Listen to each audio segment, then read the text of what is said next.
缺点，要关公怎样念恩，关他的功德，念他的恩德，你就不会生气了哈。好，将心比心，还有活泼力呢哈，这个的部分呢，我们就先给大家来大约做一下，就是为什么叫做活泼力呢？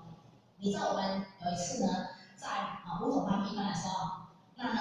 班的每个班员哈，不是每个班，新民班的班员里面有一半有新民的班员里面有5个人是青红的，有一半以上的人就是5个人青红的，然后呢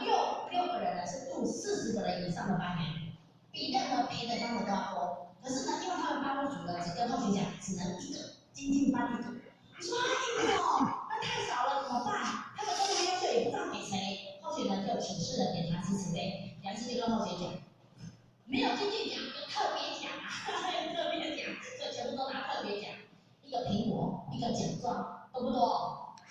不多，但是一个鼓励。那么后学就跟他们讲，我说哦，你们其实是没有条件拿精进奖的，但是李老师认为你们非常的优秀，你们非常的付出，李老师对你们非常的肯定，所以李老师特别颁给你们一个特别奖，